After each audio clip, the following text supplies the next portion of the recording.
حدیث نمبر 5117۔ حضرت سہل بیان کرتے ہیں کہ ابو السعید سعدی رسول اکرم صلی اللہ علیہ وسلم کے پاس آئے اور رسول اکرم صلی اللہ علیہ وسلم کو دعوت دی۔ اس میں یہ نہیں کہ جب آپ نے کھانا کھایا تو اس خاتون نے آپ کو نبیذ پلایا۔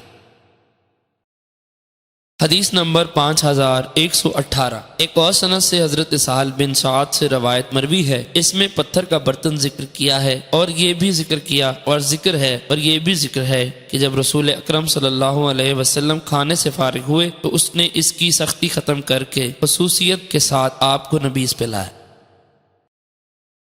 حدیث نمبر 5119۔ حضرت سہل بن سعد رضی اللہ عنہ بیان کرتے ہیں کہ رسول اکرم صلی اللہ علیہ وسلم کے سامنے عرب کی ایک عورت کا ذکر کیا گیا تو آپ نے حضرت ابو السعید رضی اللہ عنہ کو حکم دیا کہ اس عورت کو پیغام بھیجیں۔ انہوں نے پیغام بھیجا تو وہ عورت آ کر بنو سعادہ کے قلعوں میں ٹھہری۔ رسول اکرم صلی اللہ علیہ وسلم اس کے پاس تشریف لے گئے۔ جب آپ اس کے پاس گئے تو وہ عورت سر جھکائے بیٹھی تھی۔ رسول اکرم صلی اللہ علیہ وسلم نے اس سے گفتگو کی تو اس نے کہا، میں آپ سے اللہ کی پناہ چاہتی ہوں۔ آپ نے فرمایا، تم نے اپنے آپ کو مجھ سے محفوظ کر لیا۔ لوگوں نے کہا، جانتی ہو یہ کون ہے؟ اس نے کہا، نہیں۔ انہوں نے بتایا کہ یہ اللہ کے رسول صلی اللہ علیہ وسلم تھے جو تمہیں نکاح کا پیغام دینے آئے تھے۔ اس نے کہا، پھر تو میں بہت بد نصیب رہی۔ حضرت سہل فرماتے ہیں، رسول اکرم صلی اللہ علیہ وسلم اس دن تشریف لائے حتیٰ کہ صحابہ کرام کے ہمراہ بنو سعادہ کے چبوترے پر تشریف فرما ہوئے۔ پھر آپ نے حضرت سہل سے فرمایا، مجھے پلاؤ۔ فرماتے ہیں، آپ کے لیے یہ پیالہ لایا اور آپ نے بھی اس میں سے پیا۔ پھر وہ پیالہ حضرت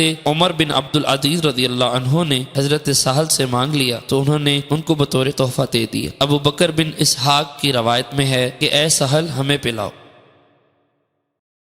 حدیث نمبر 5120۔ حضرت انس رضی اللہ عنہ فرماتے ہیں کہ میں نے اس پیالہ سے رسول اکرم صلی اللہ علیہ وسلم کو تمام مشروبات پلائے، یعنی شہد، نبیذ، پانی اور دودھ۔